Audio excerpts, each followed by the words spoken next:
गांव के किनारे एक विशाल हवेली खड़ी थी। ऊंची दीवारें, बड़े लकड़ी के दरवाजे और भीतर जगमगाती रोशनी। उस हवेली में रहता था सेठ दयानंद, एक अमीर व्यापारी जिसे पूरे गांव में उसकी ईमानदारी और दयालु स्वभाव के लिए जाना जाता था। लोग कहते थे कि उसने अपनी मेहनत से सब कुछ कमाया है। लेकिन उसी गांव की संकरी गलियों में एक टूटी फूटी झूपड़ी में रहता था रघु, एक चोर। रघु का दिल बुरा नहीं था, मगर हालात ने उसे ऐसा बना दिया था।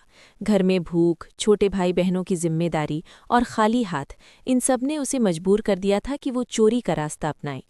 एक रात जब आसमान में काले बादल छाए हुए थे और बिजली बार बार चमक रही थी, रघु अपनी झोपड़ी के बाहर खड़ा था। अंदर उसके भाई बहन भूखे सो रहे थे।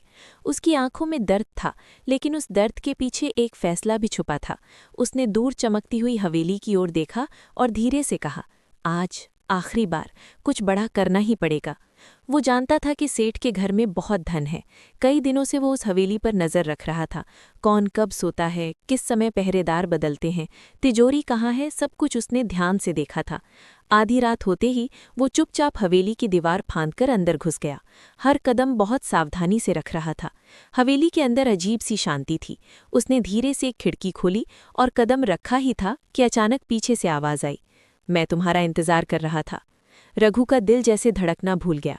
उसने धीरे धीरे पीछे मुड़कर देखा। सेठ दयानंद सामने खड़े थे।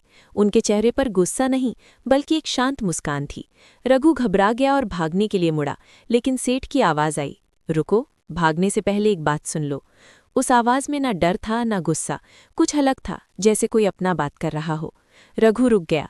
उसने कभी नहीं सोचा था कि कोई उसे पकड़कर भी इस तरह बात करेगा। सेठ ने कहा, तुम कई दिनों से यहाँ आ रहे हो, मैंने तुम्हें देखा है। रघु चुप रहा, उसकी नज़रें झुकी हुई थीं। फिर सेठ ने धीरे धीरे अपनी कहानी बतानी शुरू की। मैं भी कभी तुम्हारी तरह था, एक चोर। भूख ने, मजबूरी ने मुझे भी इसी रास्ते पर धकेल दिया था। एक दिन मैं भी चोरी करते हुए पकड़ा गया, लेकिन उस इंसान ने मुझे सज़ा नहीं दी। उसने मुझ पर भरोसा किया और उसी भरोसे ने मेरी जिंदगी बदल दी। रघु ने सिर उठाकर पहली बार सेठ की आंखों में देखा। उसे यकीन ही नहीं हो रहा था कि इतना बड़ा आदमी कभी उसके जैसा भी रहा होगा। रघु की आंखों में आंसू भर आए। उसने कांपती आवाज में कहा, मैं ये सब अपनी मर्जी से नहीं करता, मेरे पास कोई और रास्ता नहीं है। सेठ उसके करीब आए और बोले, रास्ता हर इंसान के पास होता है, बस उसे सही वक्त पर सही फैसला लेना पड़ता है। ये बात रघु के दिल को छू गई। फिर सेठ उसे तिजोरी के पास ले गए। उन्होंने तिजोरी खोली। अंदर सोना, चांदी और ढेर सारे पैसे चमक रहे थे। पूरा कमरा रोशनी से भर गया। रघु की आंखें उस चमक में खो गईं। सेठ बोले, अगर तुम चाहो तो ये सब ले जा सकते हो, मैं तुम्हें नहीं रोकूंगा। रघु चौंक गया। ये उसके लिए किसी सपने जैसा था। लेकिन सेठ ने आगे कहा, लेकिन एक शर्त है, कल से तुम मेरे साथ काम करोगे, ईमानदारी से। अब रघु के अंदर एक जंग चल रही थी। एक तरफ लालच था, इतना सारा पैसा जिससे उसकी सारी परेशानियां खत्म हो सकती थीं। दूसरी तरफ एक नया रास्ता था, ईमानदारी का, भरोसे का। कुछ पल के लिए सब कुछ शांत हो गया। रघु का दिल तेजी से धड़क रहा था।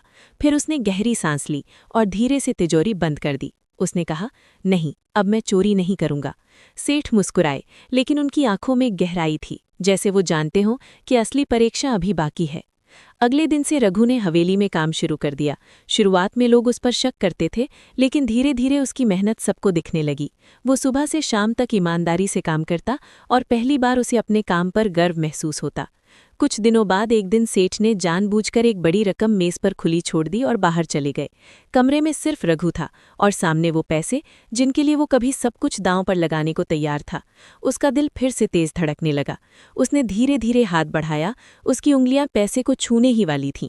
तभी उसे सेठ की बात याद आई, इंसान अपने फैसलों से बनता है। रघु ठिठक गया। उसने आंखें बंद कीं, एक गहरी सांस ली और अपना हाथ पीछे खींच लिया। उसने पैसे को वहीं छोड़ दिया और चुपचाप काम में लग गया। कुछ देर बाद सेठ वापस आए। उन्होंने सब देखा और उनके चेहरे पर संतोष भरी मुस्कान आ गई। उन्होंने कहा, आज तुमने सबसे बड़ी जीत हासिल की है, खुद पर जीत। रघु की आंखों में इस बार आंसू थे, लेकिन ये खुशी के आंसू थे। समय के साथ रघु पूरी तरह बदल गया। अब वो वही चोर नहीं था जिसे लोग डरते थे। अब वो एक मेहनती, ईमानदार इंसान बन चुका था। गांव वाले भी अब उसे सम्मान से देखते थे। उसकी पहचान बदल चुकी थी। और कहानी के अंत में एक सच्चाई सामने आती है, इंसान हालात से नहीं, अपने फैसलों से चोर या ईमानदार बनता है।